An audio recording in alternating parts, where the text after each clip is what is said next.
Alright, so today I'm going to do something a little bit different. It's more of a social issue, it's a historical issue, and it's basically just what this really is about is me wanting to uh, contribute to history being a little more fair to an individual who did make some definite mistakes, um, exercised some poor judgment, um, was guilty of trying out something that he ended up not liking, but it's such a horrible association that if anybody doesn't really bother to look a little bit deeper into the details of this individual situation, they're going to judge him to be something that I have come to the conclusion he was not.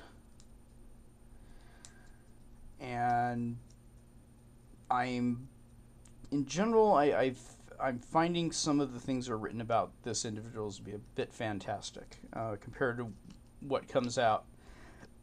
But I also am going to discuss a circumstance that took place for this individual that ended up that a man who, in a comedy of error choices in his life, and things that he decided that he was going to do, and being in the wrong place in the wrong time and trying to fool the wrong people, and trying to join the wrong political group at some point, and then eventually going wiser and fleeing for his life, and being guilty of having a son who was in this political group that did horrific things, and in no way do I support. Just get that straight. I'm not doing this to score points for any crazed group. This is just about this individual to get the record straight, as I can see from the documents that were released by the FBI, from the Freedom of Information Vault, and just for historical purposes, what really happened with the subject individual that I'm going to talk about. Now, if you look the subject individual up anywhere on the, you just put his name in, you come up with a search, you'll probably find something that declares this man as a Nazi. I'm gonna say that he tried to be a Nazi, but he didn't like it, and he ended up actually fleeing Germany for his life. Depending on what account you read, but eventually that becomes clear. So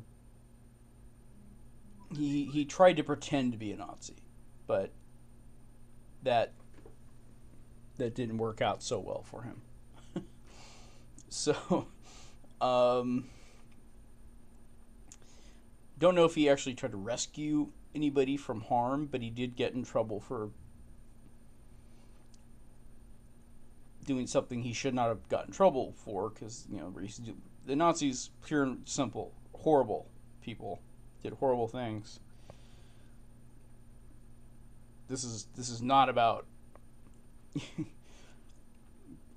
anything remotely positive towards the Nazi Party. This has nothing to do with that. It's everything to do just with this individual, the times he lived in, the things he happened to decide to do with his life, the unfortunate events in history that later on made him look like he was something he wasn't, or perhaps wasn't. And actually, what I'm doing here is I'm pointing out that, from what I could see from the evidence that I have here, it looks like that perhaps this individual was not the individual that history has judged him so far, and that someone should speak up for it, because there are documents also in here that reflect that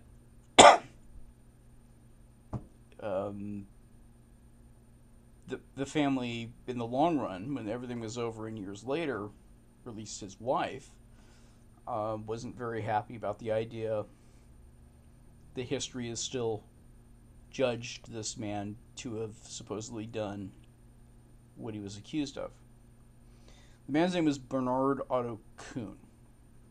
just to make things clear, there is a collection, or was a collection, or may still be a collection, or maybe somewhere, I don't know, but at one point there was a collection of items that were owned by the Kuehn family that was housed at I believe the University of Hawaii. And there was a professor who was friends with the son, as I read it, at least in Wikipedia, of the accused.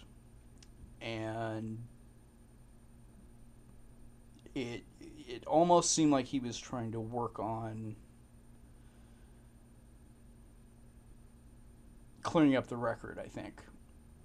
I don't know if anything had ever come of that. But when I became more interested in this, I just started reading this. I thought this is a fantastic story about an individual who's turning his lights off and on, and supposedly by doing this or hanging clothes on his clothesline, supposedly the Japanese are going to know how many boats are in a harbor. And I thought about it logically, and it just didn't make any sense, which I'll go into. And turns out there are some details that when you really look into it, what you find is an individual that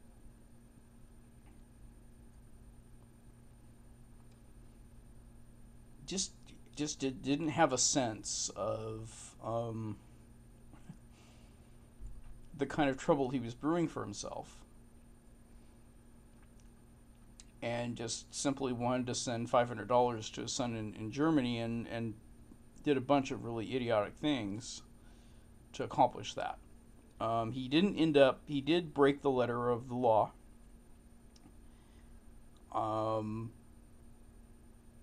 In as much as that he made a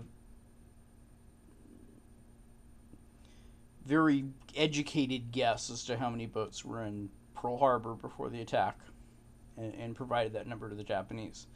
He didn't know the Japanese were going to attack, and so he was guilty of violating a federal crime. But the information, it's a very, very, it's not really a black and white story here. I mean, the information he ended up giving to the Japanese was information the consulate himself probably could have obtained by taking a drive down to the beach. At least that's what I believe. When you put everything together, it doesn't make any sense. And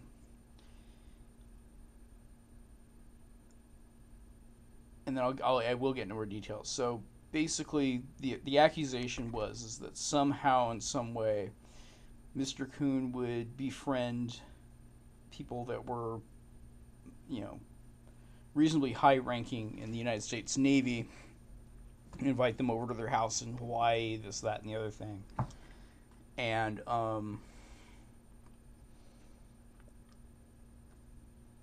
somehow, even though these people suspected that he was a spy because they didn't know where he got his income from, yet that he was, owned 3 homes and was entertaining them lavishly.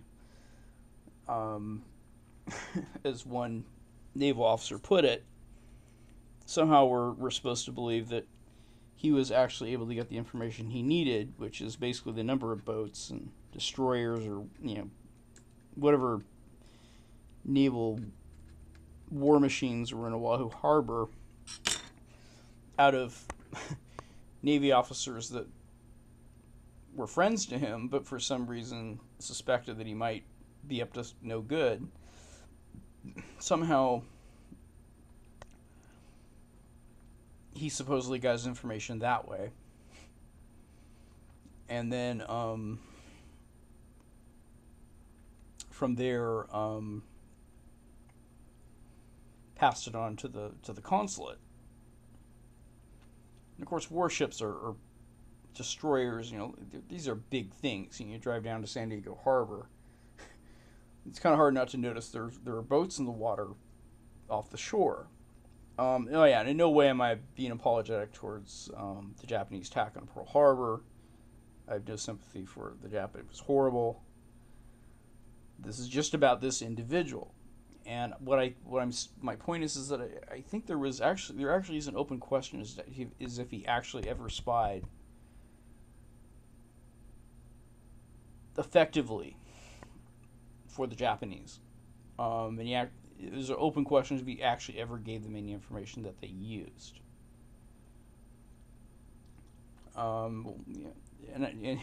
There's some. I did say that he did break the letter of the law. He walked into the Japanese consulate's office and he said, can you send this $500 for back to Germany for my son Leopold? And there's a whole story that'll make more sense. It sounds kind of like it's random. It just walks into the Japanese consulate and wants them to send it to Japan. What the hell is this? But there were other things that were going on that I'll explain. And then when the Japanese refused, there probably was a legal reason why they refused. He thought, well, they're just not doing this because, this is what I gather. Oh, they're just not doing this because, they're blackmailing me for information. They think I have information from because I'm friends with all these naval officers. And so honestly, I'm going to make the case that what happened is that he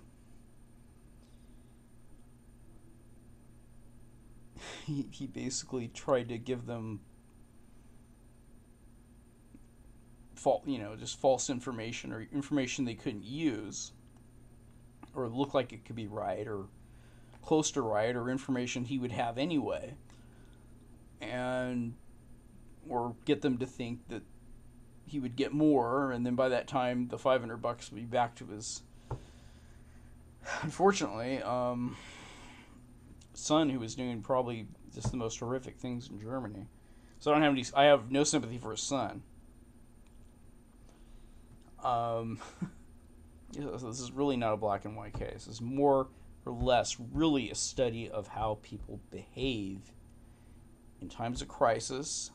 That is the central thing I'm doing here. I'm not doing it necessarily for for some adoration. I don't have no adoration for Kuehn if he was a spy.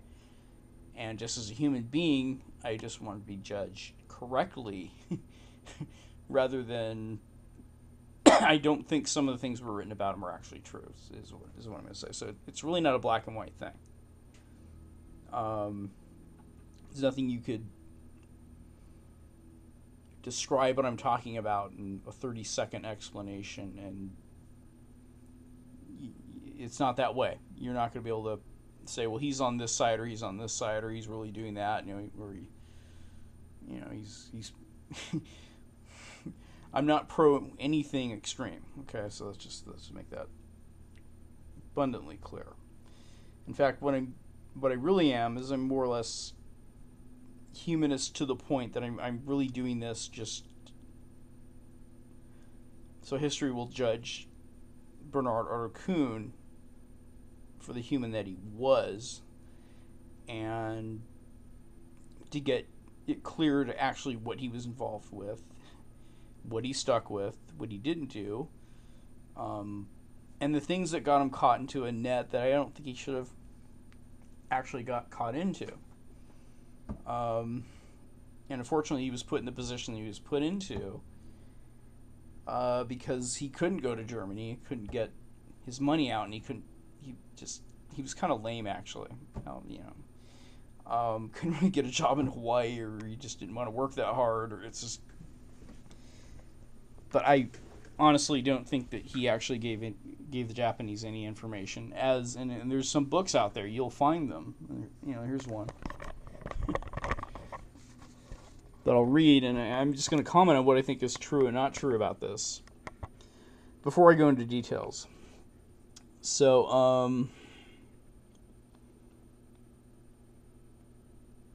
and I really want to know what the publication date of this is, and when this Freedom of Information Act was released. That is actually very important because I'm going to go into details here. It really is important because I am right now preliminarily under the belief that this was written prior to the time that all this information was released. There is in these documents an individual that was trying to get information out of the FBI to write a book with. And they gave him some, but not all, and it's still this whole thing is highly redacted. There could be information in here that was pointlessly redacted. I doubt it was pointlessly redacted, but there could be. And there's also some detail that was actually redacted.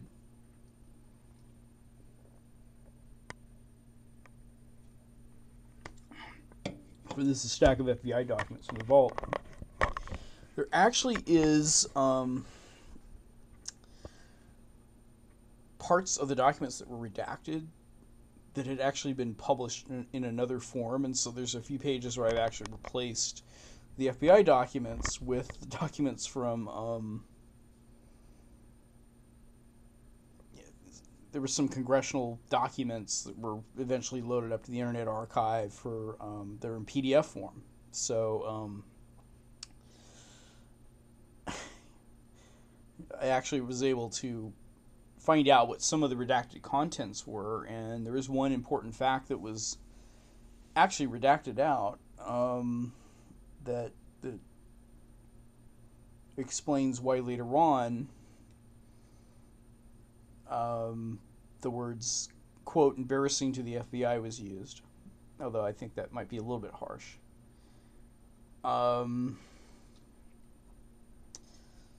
In the end of the day, do I think he was done justice? I'm not here to judge that. I'm just here to talk about the evidence and say that perhaps, but not certainly, but perhaps, I'm not a Nazi apologist, okay? Okay, we're not going there. Basically, I'm just looking at the facts, and we're going to talk about the facts. And we actually are going to talk about the facts. This is not one of these videos made by an idiot who just starts rambling about how we're, being ruled by aliens from outer space. And I am going to look at documents. We're going to talk about it. There are some facts that are true, but they misconstrue, and that is a very important part of this whole thing. And so I'm going to talk about that. And that's probably the most important message I have. Not necessarily, whether I raise some doubt as to whether Kuehn was actually guilty of being a spy is less important than how the powers that be and the circumstances at hand put this individual in the situation that he was in. So I'm going to talk from memory because I've done a lot of reading here, but I'm going to go through the documents after I talk from memory. So Bernard Kuehn, these documents are just full of repetitive biographies for the individual. Was born, I don't know exactly. I think it was sometime in the 1880s. It's not exactly that important. What's important is that he was of the right age to be a soldier in World War I, and he served in the German Navy. Of course, they were our enemy. I don't have sympathy for Germany in either war, in case you're wondering. And he was captured by the British, and then released eventually. And sometimes prisoners of war will be released if it's believed that they won't be put back into circulation on their honor. So, he went over to Rotterdam, and I believe that was in the Netherlands at the time. It is now. And till the duration of the war ended. And he tried to... He had received some money from... He had an aunt that lived in Sweden that was wealthy. And the FBI didn't know about this. And even when he told them about this, they didn't believe him. I'm going to choose to believe that it was possible that he did have an aunt that left him some money. Everything he says makes sense, which is why I'm doing this. They didn't believe he had an aunt that had money. They believed that someone was paying him. And I mean, the circumstances are just fantastic. So, then it had to do with just the way the war was. So let's go back to the story. Okay, so then after World War One, it was common that veterans of World War One were, shall we say, disgruntled. Kind of like Vietnam vets, or it was in Germany, at the time. But more so than Vietnam vets. There were a lot of them. Germany was in, poor condition economically. A lot of people were unemployed. And unfortunately, when that happens in nation states, the radical rats come out of the woodwork and they start talking their smack. And when the Nazis were first starting up, they had held a lot of appeal with ex-war vets. Don't know exactly what they were talking about. But it's not impossible to imagine that maybe they were not so open when they were a tiny group just trying to get formed about their racial views. Or Germany was one fucked up place that had racist. I don't know. But nonetheless, he... and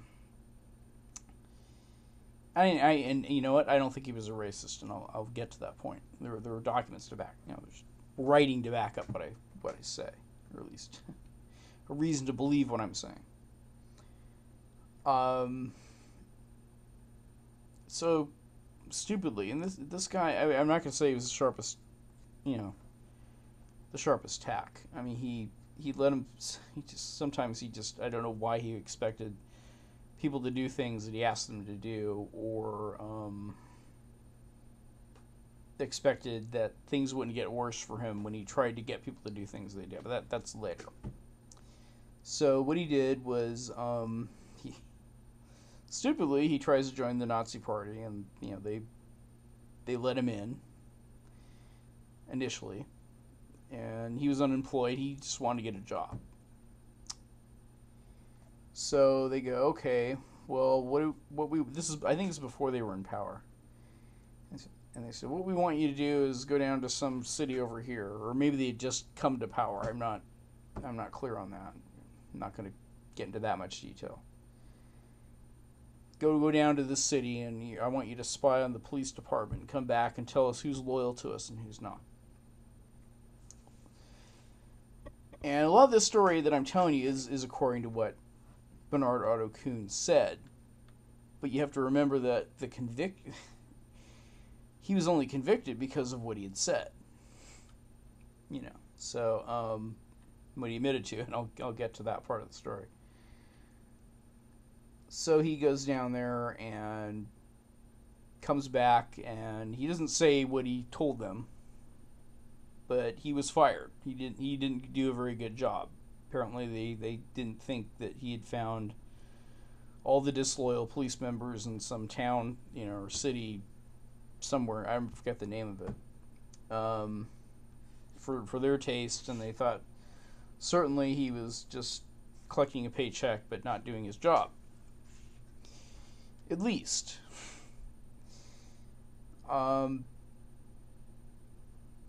So they fired him. And then shortly after that, he had a Jewish friend come over to his house, which he should be able to do in any society that's run in a sane fashion. And this got him in trouble, and in fact he was then put in a concentration camp because he had a Jewish friend come over. And he was in there for a few weeks. Meanwhile, his son was kissing ass and moving up in the ranks of the Nazi Party. And in the early days, Kuehn had met Joseph Goebbels. He's a horrible son of a bitch that, not sure if he was killed at Nuremberg, but if he was, happy days, because and I'm not even pro death penalty, so go figure. So then, okay, so he's in the concentration camp.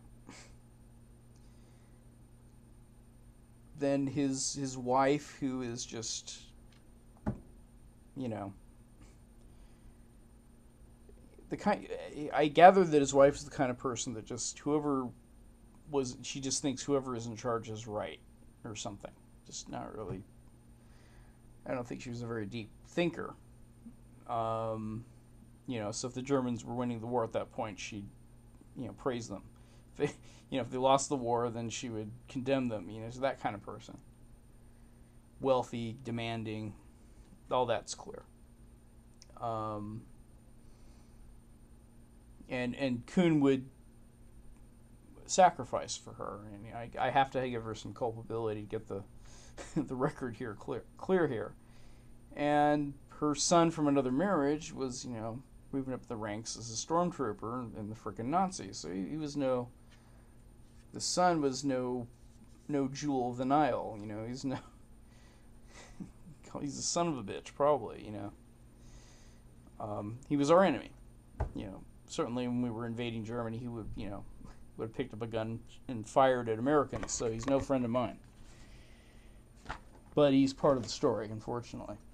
And it makes it less black and white and more gray. We're talking about an individual, and what we're talking about is an individual getting caught up in the tidal wave of historical events and the like. All right, so they get him out of the concentration camp somehow, some way. Pulled some strings, or got a favor from someone, or who knows? Who knows how things worked in that day and age. Then he was out, then they tried to get him back in there again, but he was able to prove he was innocent or something. And he tried to run his coffee business, and that started to fail because he wasn't a member of the Nazi Party. He just couldn't get any business. Yeah, he was kicked out of the Nazi Party.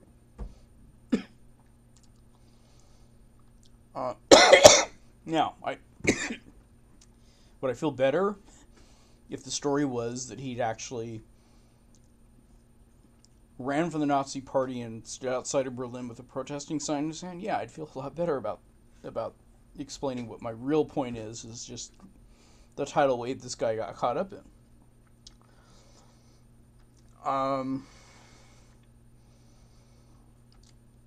His coffee business was so poor, he decided that maybe he would start writing articles about Japanese and Oriental art. Maybe learn the language, maybe teach at a university. Somehow he thought he might still be able to operate or function within Germany. Then things started to get dangerous for him, I gather. And he decided to get the fuck out. And at first his wife and children didn't want to go, but then she finally decided to go too.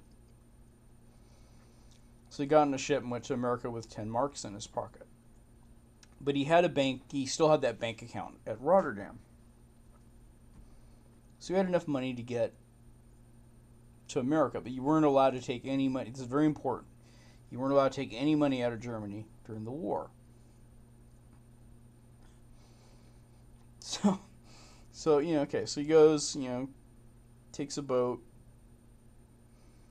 immediately applies for citizenship, travels by train, gets on a boat, goes to Japan. Tries to enroll in the Japanese language school in Japan. Meanwhile, he runs into, and then he goes to the Japanese consulate in San Francisco, German consulate in San Francisco, and asked him, are there any, what hotel should I go to in Hawaii? But he just seems like he's that kind of guy. He's the kind of guy that seeks advice on everything, doesn't really think much for himself. And things just kind of happen to him, and he doesn't know why it's happening, and everybody should just know he's that kind of guy. Everybody else should just kind of know that he's okay.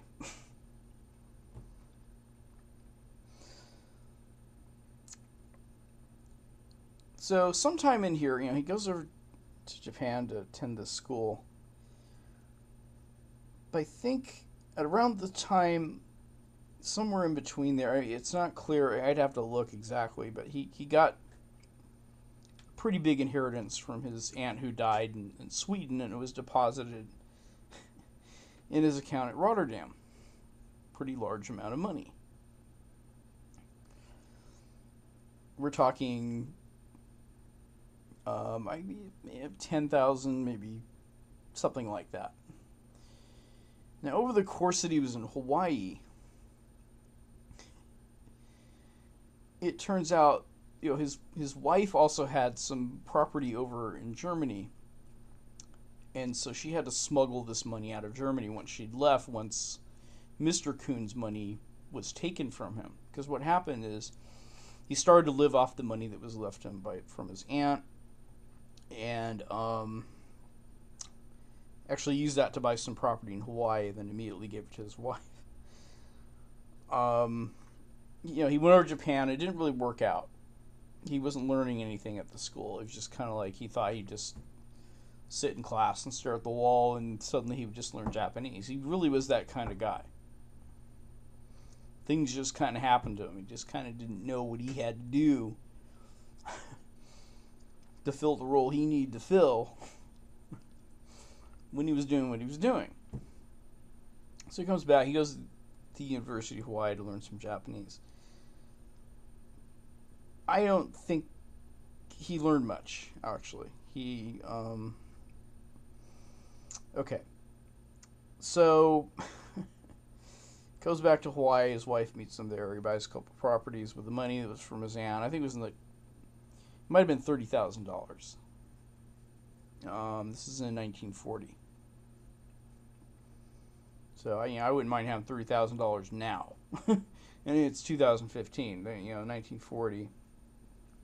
There had been some inflation, but that's not small. And if you pick the right properties, or the real estate market isn't overpriced, which I imagine it really wasn't in the then called Hawaii Territory, it wasn't a state yet. That maybe you can come out of that owning a couple pieces of property that was relatively small, and if he lived frugally, he can make it. So that's what he does. Wife, his Nazi son stayed in Germany with the with the stormtroopers and Goebbels, and then the Germans went in and they invaded the Netherlands, and I don't know the exact year. He said 1939 is when he wasn't no longer able to get his money out of the Netherlands. That's the way he put it. I wonder why he would put it that way, because the FBI had put an awful lot of work into trying to figure out how the money was arriving at him. They even went so far as to, as far as I know, without a warrant, get someone to check on his banking activity, and they knew he had received $70,000 from outside the country over a number of years. The FBI knew this. There was no court case, and martial law had not been enacted. He wasn't charged with anything. So how'd they get the information? They must have violated some kind of constitutional rule. We'll get to that later. So eventually, the money started. He's unemployed for years, entertaining lavishly. Finally, his wife now needs to be the person that's going to supply the money, because his is run out. So they had a friend that had some kind of business. They did business in Shanghai, China, and the Japanese were present in Shanghai in World War II, to put it lightly. They were committing their own atrocities in China, and they had conquered, they were just at war with China, basically, and they'd gone pretty far. So I wouldn't be surprised if the Japanese were in control of Shanghai. And so this German man was doing business that was a friend of theirs in Shanghai. So the arrangement she had made with him, who was very sympathetic towards their situation, they were unemployed, they had assets and resources they were cut off from due to the German law of not being able to get money out of the country. So since he was out of the country and he was making his money in Shanghai, the arrangement was made for her to sell some property that she had that was worth $40,000 in Germany in exchange for, and he would hand to them the money that he made in Shanghai, and she would go to, then he would just record some kind of title deed in Germany, and that's how they got the money out. So he was basically buying her property in Germany in exchange for his profits in Shanghai. And that's how they accomplished it. And so she made several trips back and forth to Japan. And one trip, based on flimsy suspicion that wasn't even confirmed by the rumors that were thrown into the FBI file, her baggage was thoroughly searched by the Customs Service, and they didn't find anything. So there's another violation of a right based on suspicion that was just thrown in the file, and I'll get to that.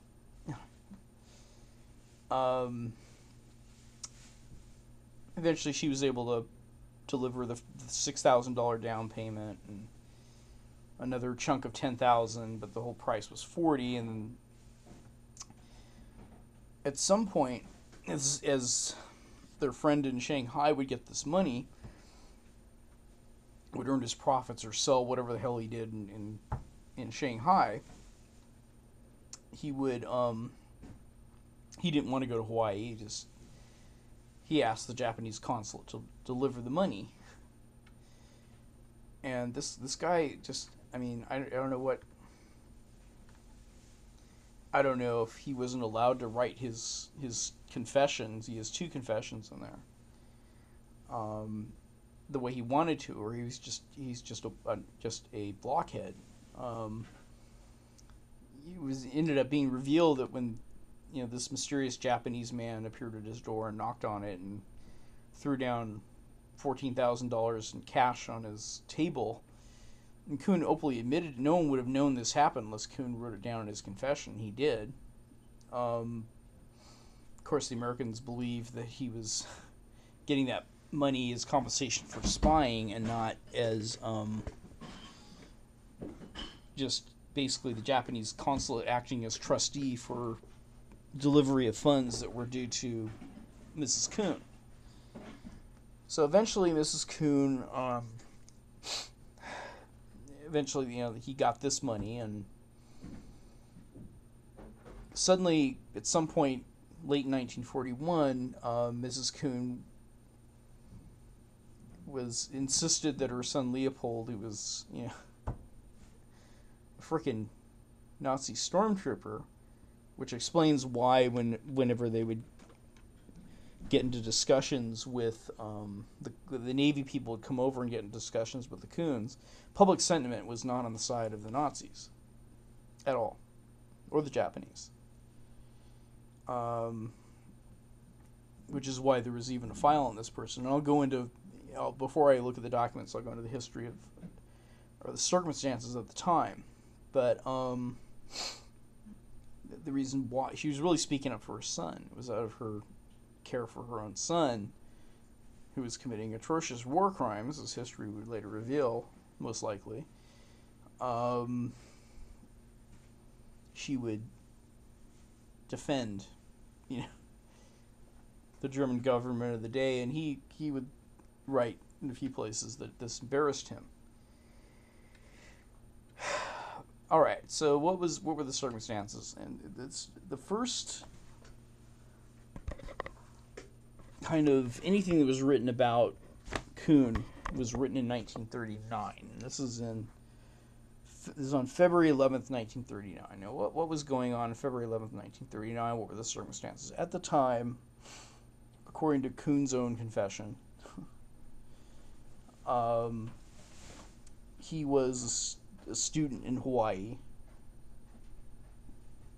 where he was in Hawaii either to be a student, either to try to work at some place that the work was too hard for him, or whatever.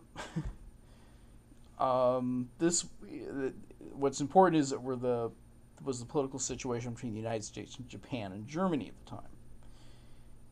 And this was about 2 years after Japan and Germany had signed a non-aggression pact, basically.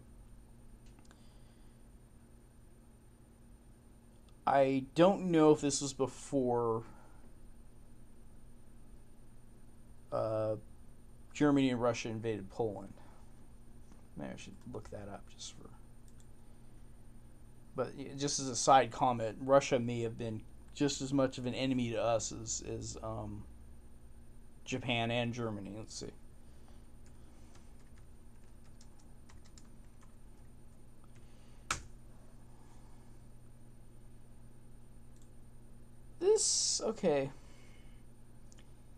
Okay, so Poland was invaded in September of 1939. There were a lot of events that had happened in 1939.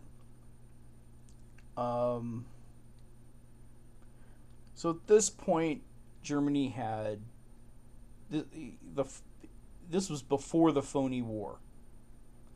So the Soviet Union and Germany had a non-aggression pact. Germany and Japan had a non-aggression pact. What that meant to the world as far as they're dealing with, but the United States was not at war yet.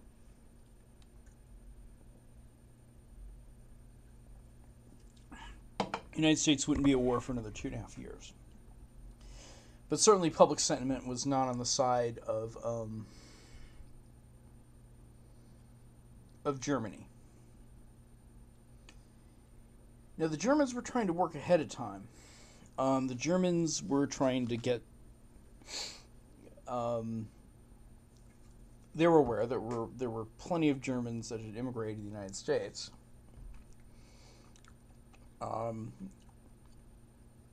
Surprisingly, even though there isn't really one historical event we can say that's when the Germans came.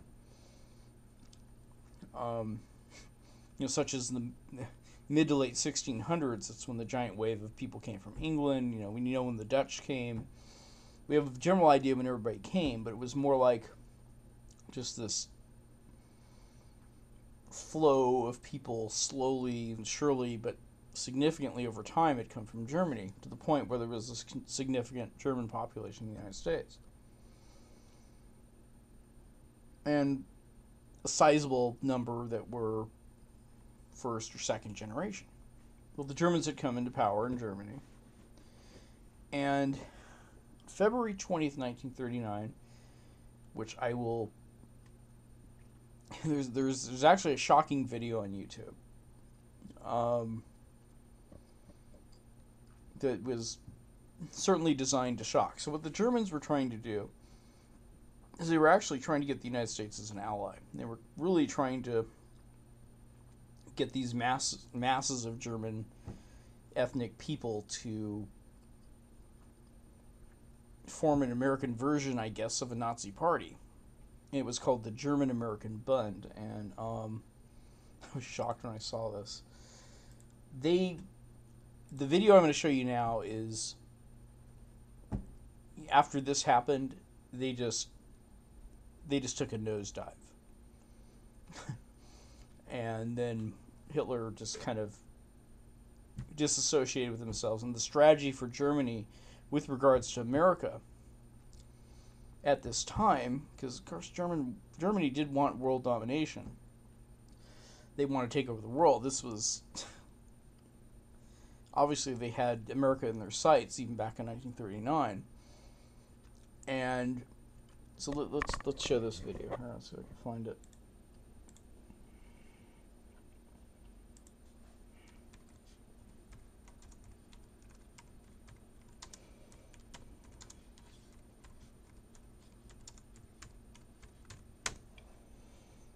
This. Okay.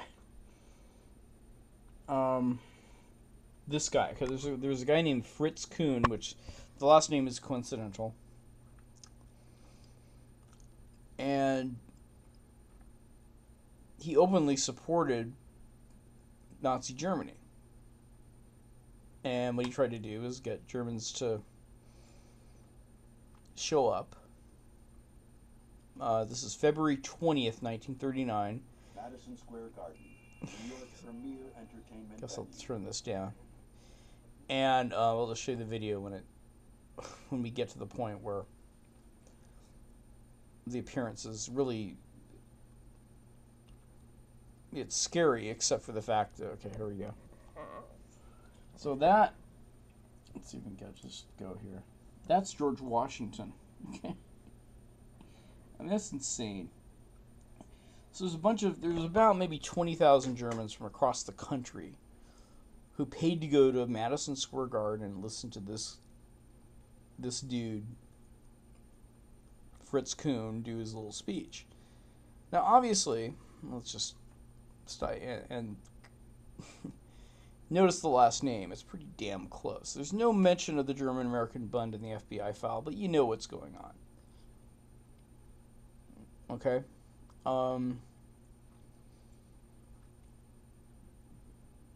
Clearly this, here we are. Clearly Germany's trying to, but they were actually trying to get us to, they thought this political movement would just skyrocket and go viral and insane, right? After this failed, it was within 6 months that there was an individual of German heritage that went back to Germany for some reason to see his dying grandmother or something. And he was approached by the Nazis, and they recruited him there was a ring of German spies that were caught and brought down, with that individual that was initially recruited being a double agent. A part of the ring was called the Duquesne Spy Ring. Now, the Duquesne Spy Ring happened after this memo was written, but the point I'm making is that first Germany tried to be just out in the open, just try to insert themselves into our political system almost openly. And then when that failed, when they realized public sentiment was not going to be on their side, they decided to get some spies. And they had like 20 spies in the country doing the Duquesne Spy Ring. And Kuehn was never even named as part of that spy ring. When they were later brought down, but basically, I'm sure there were FBI agents that had shown up to this meeting to try to figure out who the players were and what was going on and collect notes. I'm sure there's a file on Fritz Kuehn. Whether it's been released to the vault yet, who knows? Not all that important. Nonetheless, I mean, they probably were watching him. And they were probably talking about it a week or two before, I guess, here February 11th, 1939. Right before this big meeting, the FBI is basically bracing themselves. So, there's an agent, the agent at the time, his name was Edward Tam. And what he says here is that, let me check my time or my size, I gotta make sure I don't run out of space here.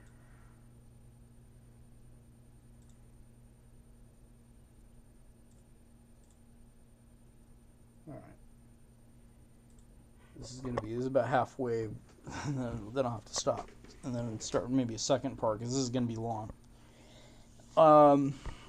So what happened is that basically, okay, so Kuehn was living over in Hawaii. Living lavishly and entertaining Navy people. Now, here's another point that I need to make that Kuehn didn't really make all that clear. He may have just kind of brushed over or assumed that the agents that were talking to him just knew this. Was that, he always liked talking to people that were in the military or had been in the military. This is the kind of guy he was. So once he was displaced from Germany, he just liked hanging out with Navy dudes that lived, that worked in and around Pearl Harbor, and this is why he would entertain them and befriend them. That's all there was to it. I mean, for the charges really to stick at the end of the day, they would have had to have been actually giving him information. Otherwise, his position was no different than that of the consulate, who could have driven down to the beach and looked at how many boats were in the harbor himself. Or perhaps the secretary. I mean, there were Japanese people that lived in Hawaii. There were people that were native that looked maybe like they're somewhat Japanese or close to it, or could be mistaken, or, distinctions and fine lines could have provided a cover for a Japanese native hanging out on the beach one day, near big boats that you can't decide to not see. They're there and they're big. So just keep that in mind. They didn't need Kuehn, in other words. The Japanese didn't need Kuehn. In fact, they probably realized that they were trying to pull one over on him, and so they decided they would send over something they knew the Americans had broken, as far as encryption was concerned, a message that would tend to point to his supposed culpability as like a revenge shot. Okay, so this is what happens. He's living down in Hawaii. This is in February 11th, 1939. We're 9 days away from the German-American Bund deciding to meet in Madison Square Garden. I'm sure this scared anybody who saw world tensions rising. And the FBI would be irresponsible to ignore it, so I'm sure they had agents there. There's no documentation of that, but I'm sure there's no mention of the German-American Bund in these files. But it doesn't take a rocket science to figure out this is what was going on. Because we hadn't even started Lend-Lease or Cash and Carry or whatever program we had.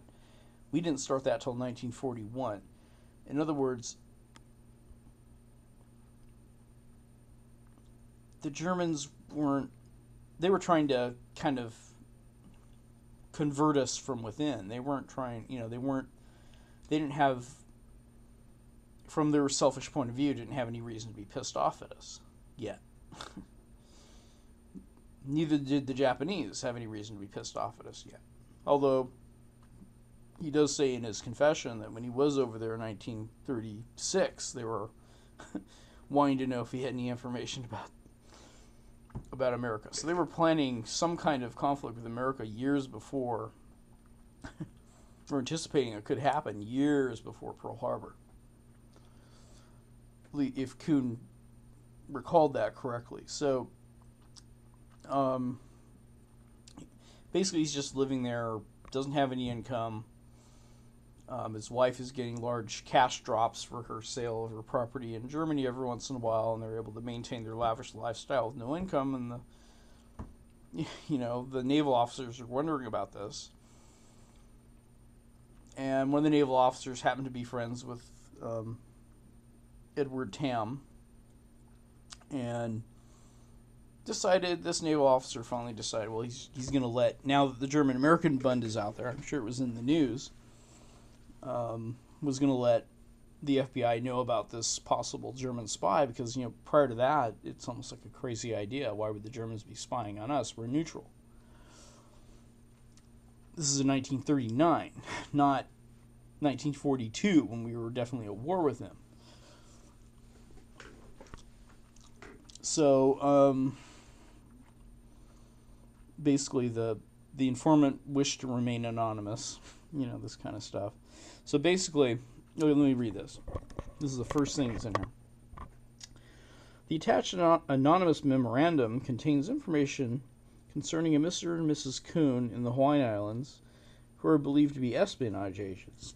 I don't know how that belief is formed. I mean, there was perhaps there is some kind of German scare, but this is a belief, unproven assertion. Okay, this information was transmitted to me by, it's all blacked out, who in turn received the information from friends of his in the Hawaiian Islands. And to back up, the FBI did not have an office in Hawaii.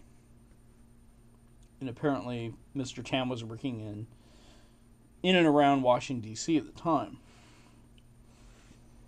I have known Mr. Blank for some... So basically, he's putting in his file. I think this hidden German scare, kind of like a communist scare later, or...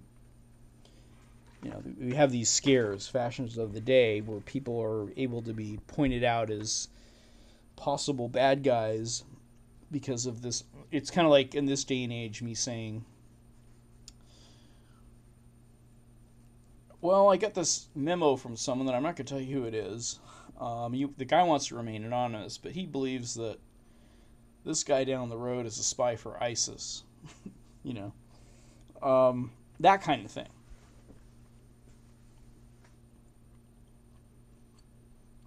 Where it's irresponsible to ignore, but if some more bad shit happens to the dude down the way and he's not a spy for ISIS, his rights are going to get trampled upon as an individual human being with rights, which was the main focus of this whole thing. So this goes in the files. February 11th, 1939. Here's the little memo. They got ages. A son, there's a daughter. There's one in the Nazi bureau. And of course, what happened. I mean, basically, the guy that dropped the anonymous tip was one of these naval officers, and over time had learned this about his friend, who would invite him over to parties and entertain him lavishly, all because he wanted to have camaraderie with naval officers, and he was unable to go back to Germany and have that camaraderie there, so he wanted to find it in the people in the United States, and he was applying for citizenship at the time. So there we go. Mr. Kuehn, advanced student of Japanese language, which I doubt he was advanced, entertains lavishly, particularly Army officers, no apparent source of income, owns 2 homes, one very large, misstates the length of stay and the reason for in Hawaii, and defend Hitler in a clever manner. So let's go into all these things. According to Mr. Kuehn, for whatever reason, this guy would do he was a steamboat operator or coffee salesman,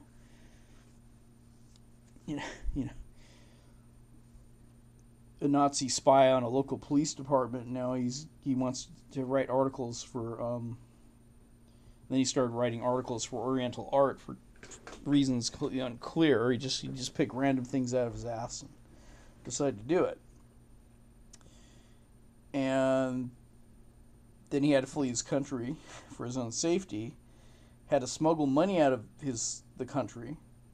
Saw his country taken over by extremists, and went to Hawaii to learn the Japanese language. Had succeeded, bought a few homes there, and rented one out, which is not mentioned here. Wanted to have some friends, so he decided he would also look for men about his age that were associated with the military, which were his friends before. And the wife, who had a son that was in the stormtroopers, and perhaps because of her affection for him, overlooked what the Nazis did, and contradicted with public sentiment. And so, that's their little memo there. And that gets repeated. So here now, all of a sudden, this is just one of the strangest memos I've ever seen. So I don't know what the hell's going on here. But apparently, one agent, probably Mr. Tam. This is remember, so we have this German-American bun going on in Madison Square Garden that Kuehn may not even known happened, or may have read afterwards. For the FBI agents, this is the top thing on their mind. Finding the hidden German spy rats that were amongst them, which actually wasn't happening yet until that didn't happen until another 6 months when the Bund had failed, and it was clear the Americans weren't going to just suddenly decide that all the Nazis' ideas were great and join their cause. Due to this, delusion that because there was a large number of Germans that constituted the American public, that suddenly Germany was going to find a friend in America that would overlook their stupid political stance. Idiotic, just Neanderthal, brainless thinking. So this memo here, and this memo here is, one guy making a note that he called some guy in Minnesota to confirm the fact that this guy in Minnesota supposedly had heard about the fact that there was a German spy agent in Hawaii, from whom it doesn't say. And this is just basically a bullshit way to bolster attention and thickness to the file. It does nothing for it. It almost seems like Mr. Tam is really pushing this issue.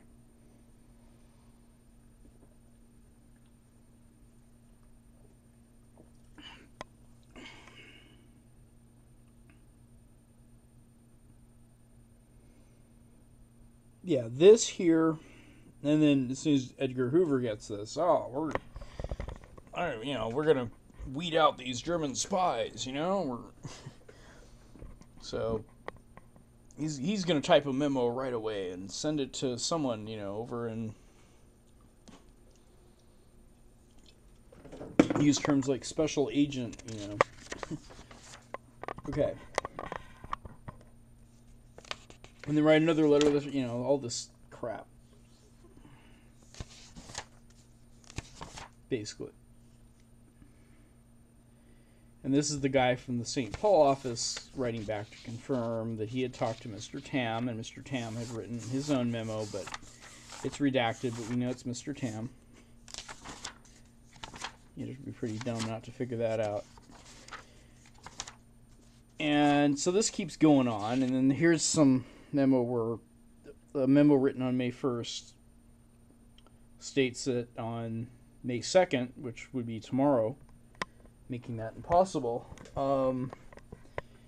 someone called and stated that he had information concerning a Mrs. Kuehn residing in Hawaii and who were alleged to be German agents lavishing blah blah blah. So it just keeps getting repeated and repeated and repeated.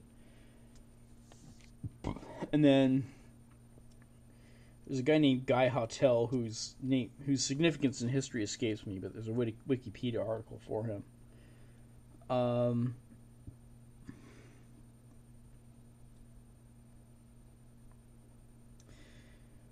But I think what he said is, why don't we check with the naval offices to see whether they're keeping track of Mr. and Mrs. Kuehn. Because the Navy had its own spy network, or whatever you want to call it. I mean, the FBI really is a police force, but you can call them spies as well. And then they got, copies of the San Francisco and Honolulu office. They opened up Honolulu office, and the New York office gets back, and they just get, what's the New York office going to know about one guy that's just hanging out in Hawaii? Nothing.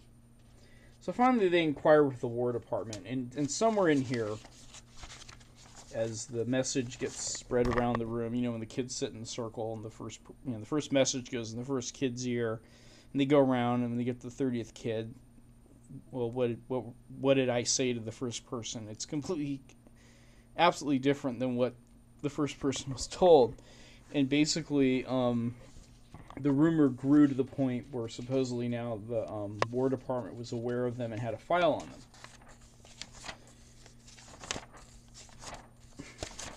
Supposedly, right? So they decide they're going to check with the War Department and ask them for the file. And this is what they said, and this is very important. This was by July 6th. Now, it wasn't until September that Poland was invaded, remember that. And it was at that point that France and Britain declared war on Germany. So we just have a situation where public sentiment is at odds with Germany, and public sentiment is probably a little bit taken aback that there are some people in America that seem to be, idolizing Germany, and perhaps there is some kind of enemy within that, the FBI was worried about, and so they're just going hotcakes over this shit. And so now they're going to go to ask the War Department, but the rumors have now grown to say that, there's known to be traced by the War Department. Probably that came out of the... Let's see, where is that?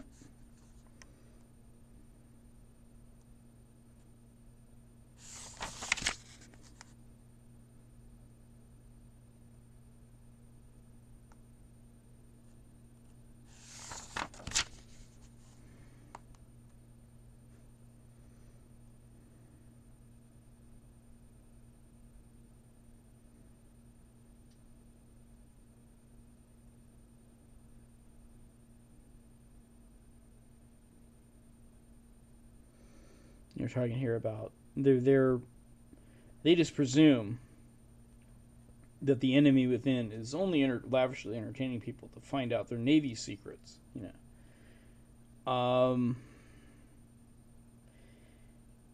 they suspect the money comes through some source in China. Wow. Someone stated that the Naval Intelligence had some high official from Washington and Honolulu working on this case within the past year. I'll say right now that's a fucking lie, because this is what the War Department said. In reply to your letter of July 6th, please be advised that this office has no record of him. Okay.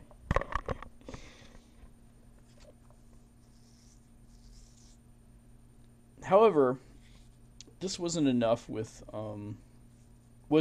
apparently, I guess, for Mr. Tam. I don't know, they redacted this, but he seems to be really hot and keen to keep Kuehn's file alive. And so he writes, I assume it's Mr. Tam. He seems to be really keen to this. He shows up everywhere. Mr. Tam became a really high-ranking judge at some point. I mean, he might have even been a nominee for the Supreme Court eventually. He may have even been on the Supreme Court,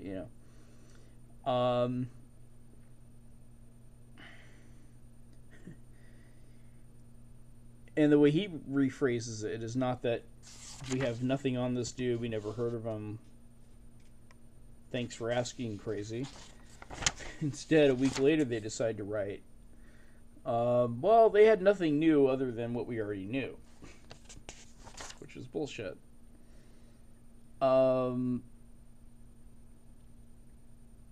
they decided they were going to consolidate files, basically. This is what happened. They wrote this extensive... I have this in date order, as best I could tell. Inquiring of New York City. It's just, getting repeated everywhere. And here, actually, they interviewed someone called Confidential Informant N. And And what was happening here is they decided, okay, well, all we got's a memorandum. It's pretty much fallen flat on our face. Let's go. We need to talk to this anonymous source. So please tell us who this guy is. So I guess they finally got it out of Tam, and they went down and interviewed him. And he seems to know an awful lot about the Kuehns. You know, pretty much a story that's confirmed to some degree by, and this is confidential informant N, as he will now be known in the annals of this story. But actually, what's funny about it is that his identity was actually revealed.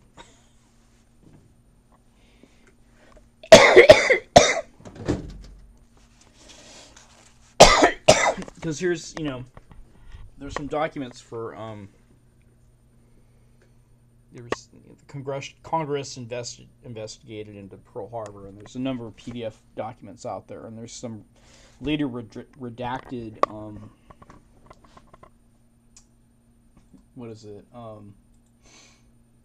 accounts. And,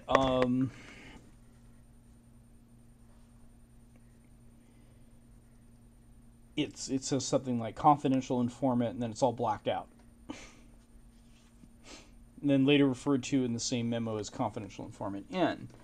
Well, in the PDF document, it's actually revealed this guy was the individual that was renting the Lanakai house from Mr. Kuehn, which is the embarrassing part. So the individual that was renting a place for Mr. Kuehn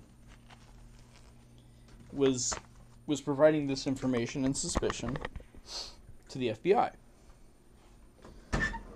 Suspicion he was a German spy. However, when they intercepted the cables from Japan, and when the Japanese planted their poison pill to get back at Mr. Kuehn for not having done anything as far as sending them signals, because he didn't. All he did is have that one conversation with the consulate when he made a guesstimate as to how many boats were in the harbor and got the submarines completely wrong. Why? Because they're underwater. and out of view of, out of sight of what a citizen would see on a stroll down to the beach.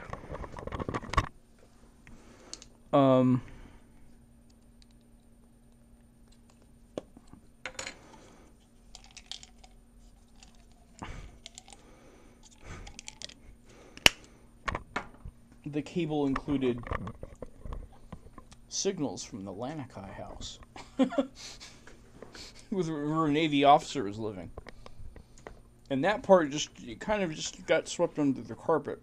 And there's a very interesting account that actually survived redaction, in which they say they didn't really have any evidence of any signals, but we saw this Japanese guy run away real fast down the road with painting pictures and all that stuff. And I remember seeing at some point in the last 10 years some documentary about an actual Japanese spy that would paint pictures of Pearl Harbor and send it back to Japan. Yeah, that's the kind of information they wanted, not the number of boats but there on certain days. But he only did it once. But he did break the letter of the law, but he only did it once. But what happens here is, so we get this scare. And it can happen at any time. So you get this scare, this perceived enemy that has infiltrated our society from within, with their spies hither and yon, and concerned citizens gonna go ahead and give a tip because they fit this call. They got all this work. They don't. What's Kuehn gonna do? Say, well, that's my. I get all this, just in case you suspect I'm a German spy, I get all this money from my dead aunt from Sweden, and go through the whole thing and whip out bank documents and prove it. Who's going to do that? You don't do that. You just hope that people will judge you for who you are. Now this story ballooned. It really did. So they keep going into this thing.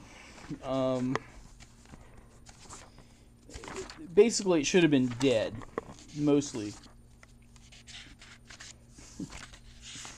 when the War Department just put the kibosh on the momentum here. So, they decide, let's write New York City, let's talk to confidential informant in. This is the very guy that wrote the memo, and, he starts saying, oh my God, they're applying for citizenship. Oh my God. End of the world. They're applying, oh my lordy. And we're not, just remember, hindsight's 2020. But, in 1939, we were not at war with Japan. We were not at war with Germany. Germany hadn't invaded Poland, and I'm sure the public weren't big fans of the Japanese, but for God's sakes, what reason would the Japanese be spying on the Americans at this point? I mean, America entering the war was not what they say a fait accompli. It was something that wasn't destined to happen yet. The Japanese would actually have to bomb us to get us to join. We were very reluctant, but we finally did our Lend-Lease program 2 years later. So, and then, we've got personal details about they should not know at this time, about how his wife opened up an account and deposited $1,800 in it, and that she had spent $30,000 since the account was open. This still was at a time where they, as German citizens, could not get their own money out of Germany. They had to smuggle it out by getting their funds from a guy that did business in Shanghai, and his profits in Shanghai allowed him to buy a piece of property in Germany, and that's how it worked. And his money had apparently already run out.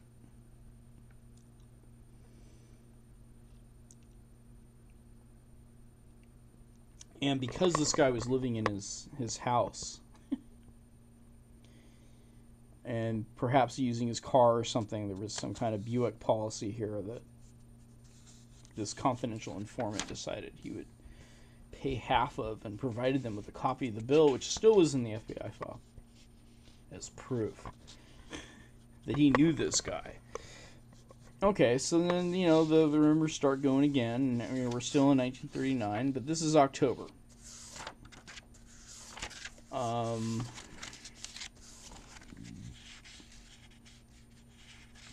So the Germans at this point have just attacked Poland. The British have declared war.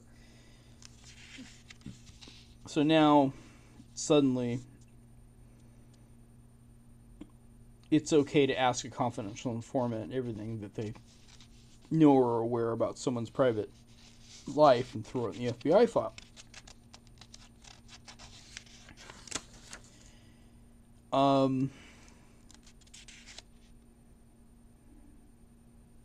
And become shocked about the fact that they're gonna,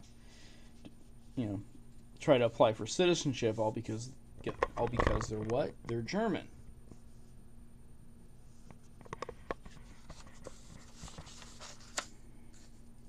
Let's find out how much money they're spending and where it comes from. And this doesn't look good. They must be spies. They got to be spies. They have $30,000. They have no income. They got some foreign government must be paying these people. It's got to be. It must be. We got to keep our streets safe. That kind of shit. It's just really, honestly, it's wrong. He did do some stupid shit. Don't get me wrong, he did do some stupid shit. So, they keep meeting with the confidential informant, and who was actually the guy that was renting his, or had rented, or was at the time of Pearl Harbor on the day of the attack, was renting out the Lanakai home for Mr. Kuehn. It was 2 years later. And here's Tam. He keeps flaming the fires of this thing, Time keeps going on. Let's just, let's make sure, Oh, let's search Mrs. Kuhn's baggage and find out what she's got. They didn't find anything.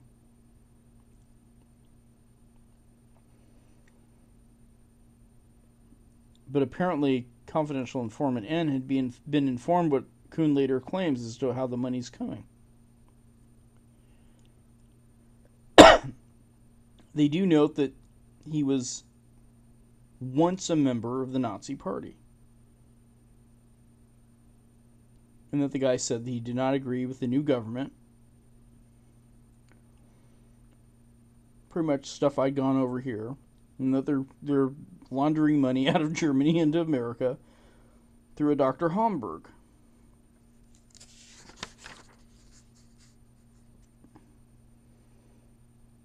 You know, what the fucking businesses of... They have an explanation for the money now. So, you know, what's going on? We're still not at war with Germany or Japan, and this is, you know... She had a phone book in her, you know, they looked through that, looked through all the items in her luggage. Talked to the confidential informant and again. So they're building up an attaché, and you know what? There were other pages that were completely redacted, whole sets that aren't even here in this pile. You know, they're gonna get everything, you know, dates of birth, all that shit. Then there's this, and quite frankly,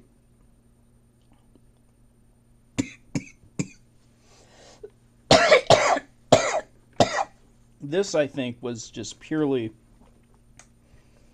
a, this is just freaky, so this could be important. So, there was an article in the January 2nd, 1941 issue of the Hawaii Sentinel. This is, you know, about 11 months before the attack at Pearl Harbor, and our eventually entrance into World War II. And appearing in is this very strange art, you know, ad that was placed. And by the content of it, I could tell you that no Nazi spy is going to place this in the newspaper as a way to be supportive of, you know, a foreign agent whose life's in danger. Junius would like to know when the deportation of the local Nazi family... Okay, so basically this is the confidential informant having a shit fit. You know, why hasn't... And by now, you know, the Germans are just clearly on the world stage the assholes of the world. Yeah. Junius hears the FBI has one swell dossier. Okay. I you know, anybody can see from, you know, a neutral's perspective that this certainly was not made by anybody that was even close or supportive of any supposed Nazi spy in Hawaii, but instead, obviously, this was an article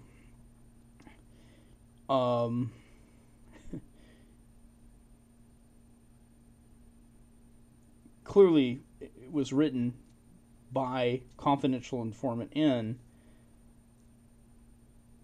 to alarm the FBI and get their asses moving again and get rid of this guy because he's German, and you know, public sentiment is not with the Germans. I'll tell you that much. Oh, they're collecting passport number, you know, day he entered, and you know what the conditions were and all this other shit, you know, as if Japanese studies was some kind of cover. And when he came and went, what ships he was on. We applied for citizenship. You know, they're getting this whole fucking dossier over a guy, and that we don't even have, best I could tell.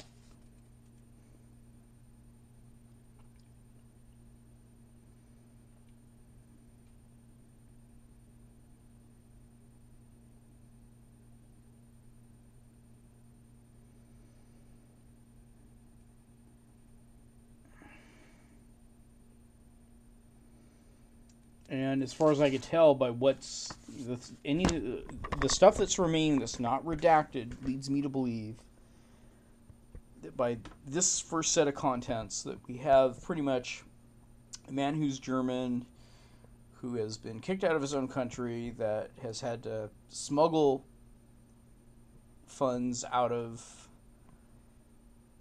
his old country, has been deprived of some of the money that his aunt had left him in Rotterdam when the Nazis took over the Netherlands in 1939. Was that? That might have been. It seems 1939 seems a bit too early. I wonder when they attacked France.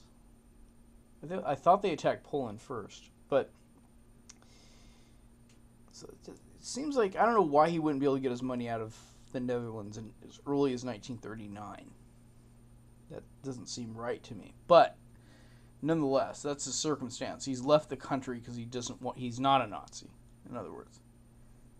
And what does he get? Alarms at the fact that he's applying for citizenship. Why? Because there's this asshat and they rented out Madison Square Garden and got 20,000 Germans to show up in a failed attempt to try to get public support for Nazi Germany in America, which, like any sane country, was clearly going to reject. Only the insane leaders of Germany would think that kind of thing would work. Okay, then what happens next is basically we keep getting these repetitions of the Office of Naval Intelligence supposedly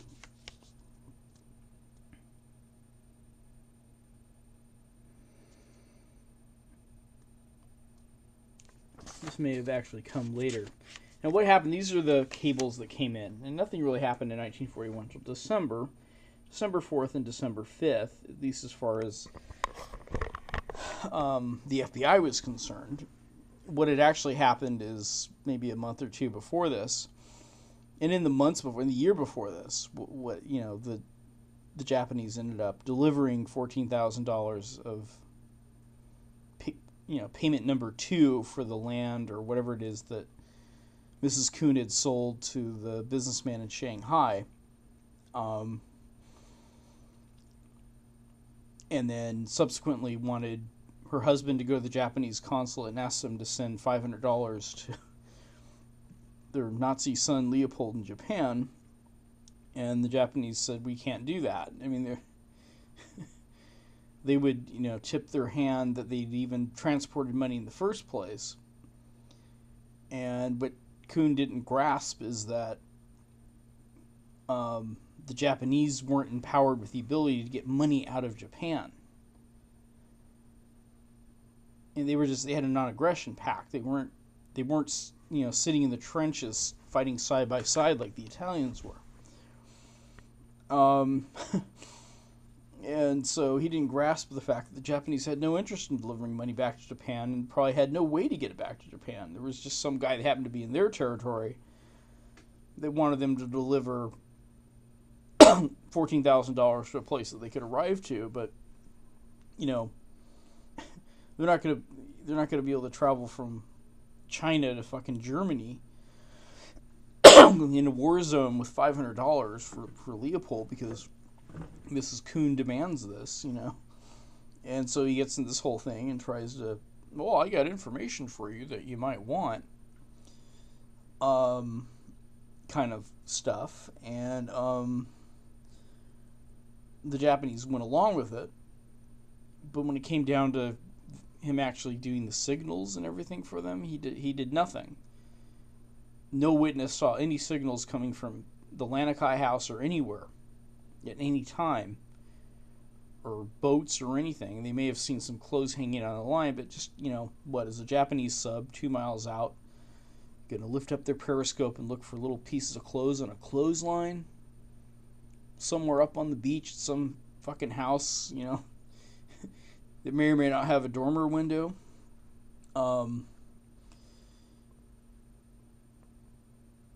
are they just going to turn their periscope a little bit to the left and the right and look at the big boats that are in front of them? I mean, the United States, the FBI figured that if the signals were being sent, they were being sent to submarines. But when they actually went down there and interviewed people on the day after December 7th, and I'll show this, no one saw any activity coming from the quote-unquote Dormer house, which is the Dormer house that the Navy officer was renting out. This is what they meant when they said to the FBI. It might be embarrassing to the FBI. So anyway, these are the cables, and what I was saying is I think the Japanese tried to get revenge by mentioning a dormer window in here. They thought that maybe, and they were right, that, wartime, that the Americans would have been decoding this and keeping a note of it, and they went to investigate. This is the numbers, basically, that they were given by the Japanese spy that was there.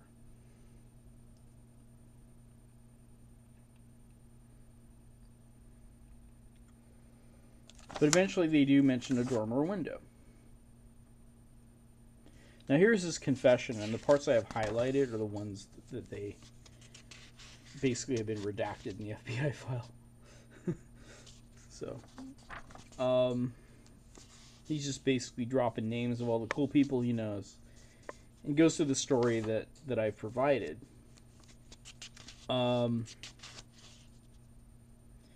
And here's his his aunt Elsie Svensson, which I haven't checked to see whether, I don't even know if I'd be able to find records out of Germany. But there's $30,000 there, and then there's $40,000. Mr. Homburg, the two together. There's the mystery $70,000 that the FBI had learned about and were keen to find out from bankers whether they would violate this man's privacy and let them know where the money came from, which they may not have even known. 30,000 came out of the Netherlands. If that much, some was cut off, as I understand it. So, then, here he is. The guy's got a pro-Nazi wife. He's talking to American officers who have no sympathy for the Nazis.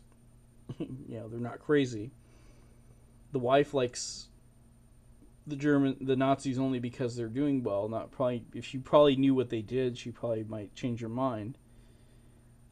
And she eventually did. What was really... There's another account here. These are the agents that took their... And they had him write out 2 confessions for some freaking reason. And basically he goes into the story here where, he visited the consulate several times to try to get this $500 delivered. And how the Japanese had... He doesn't go out and just say it. I want to send some money to my son Leopold in Germany. And he doesn't come out and just flat out say that they were delivering money on behalf of a business associate in Shanghai to his wife as a part of a business deal that they had. They construed this as payment for spying.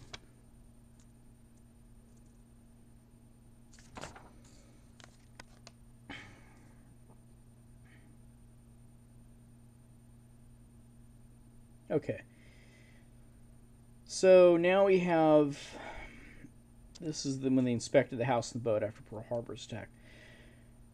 During a visit to Otto Kuehn's Colombo residence on January 4th, it was ascertained that it was possible to observe a large dormer window at the top of his 2-story residence in Kalama from almost any vantage point off the mouth of Lanikai Bay. Even in the daylight, agents could observe and distinguish this residence with its red rooftop. But they really go out to the in a boat and look at this. 1.5 miles from the Kalama house, neighbors in the immediate area of Kuehn's residence informed that when lights in the house were on, the reflection through the dormer window were clearly visible. They had a clothesline. So, what Kuehn did is he laid out a plan that could have been followed through, but he actually never followed through on it. and he gave the Japanese consulate one guesstimate as to how many boats were in the harbor, and he got the number of subs wrong, and that's in the little bit of the details of the trial that were released.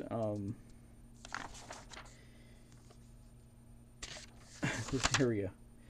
Also observed, there's a sailboat and sails were the same. They thought maybe he was going to send signals from a sailboat because that was the kind of detail he revealed in his confession. The starboat apparently had not been in the water for a period of time, and it seems are drawn so that it would probably take several days before it could be placed in the seaworthy, so that wasn't used. The only lights observed at the Colombo residence were two lawn lights with reflectors having 250 to 300 light bulbs, which were mounted on the garage in the rear of the house. Corner of the house, the manner shows the light in the yard as noted. Okay, there's more.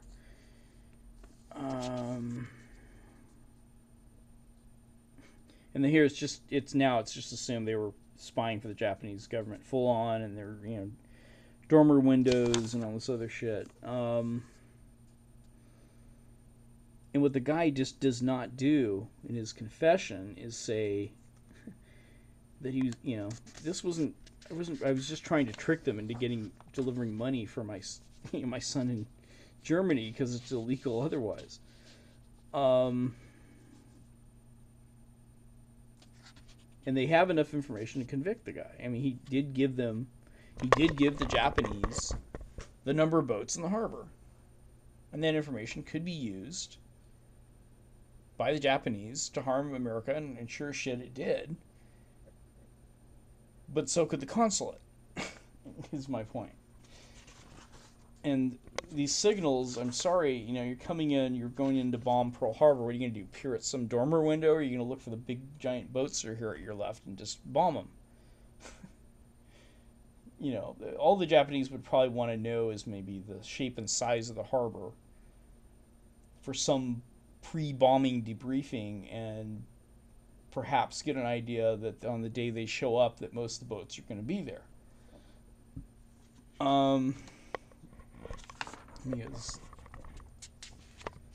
Same and just repetitive rebranding into a more evil Otto Kuehn.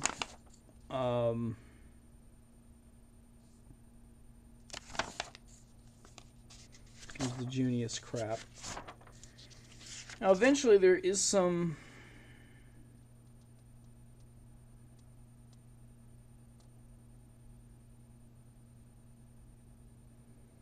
Yeah, he states that he never intended to furnish the consul with information on the defense activities, and instead intended to, in fact, double-cross them.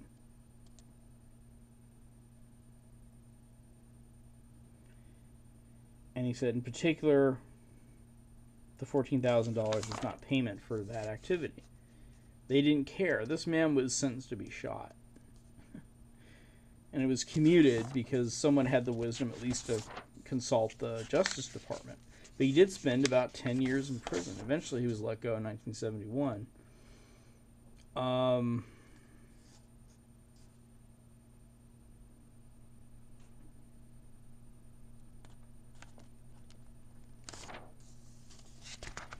And he did double-cross them.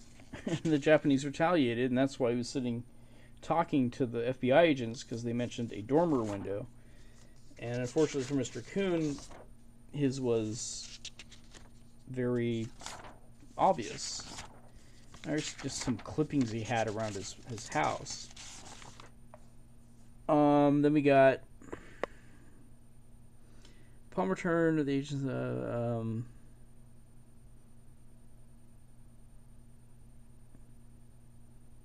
Okay. It was determined that this house is occupied by Lieutenants Chapman and Stuppy with their wives. Who were the only people that would be the only people that would. So they have confirmation of the double cross. Right here, they're investigating a few days after the attack of Pearl Harbor.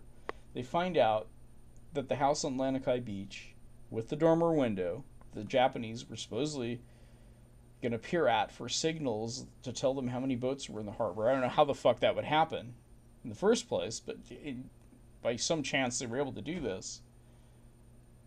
Mr. Kuehn wouldn't be able to send the signals because a Navy lieutenant, two Navy lieutenants were living in the fucking house with their wives.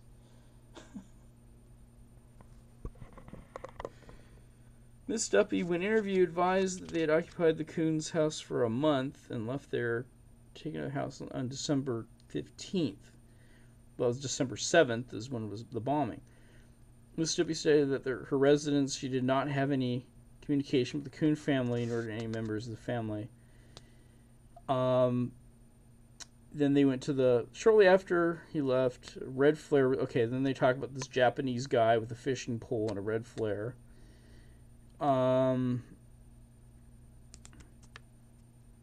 Inquiries were made generally among the people residing in Lanakai over the period of investigation, were confirmed probably to suspicious activity on the part of anyone for the period December 1 to December 7th. The inquiries related generally to possible signals of flares or lights, blah, blah, blah.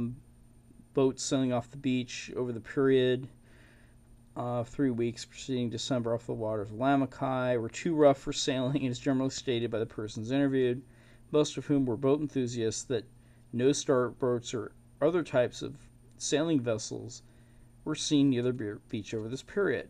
It was pointed out by many of the residents that, had a sailboat of any description appeared in this rough water, these residents, being interested in sailing vessels, would have remarked upon the presence of a boat offshore in this type of weather, and would have remembered the presence of the boat, probably could have recalled the name of the owner, because, an idiot. Because of the nature of the air signals reported, and there could have been used in daylight hours, questions, it was felt, could not be particularly asked. Residence owned occupied since Thanksgiving by Judson Rubley, which is back from the beach 30 yards. Could have been used. Location for all the signals described. Mr. Rubley's the manager, and they're looking for people now.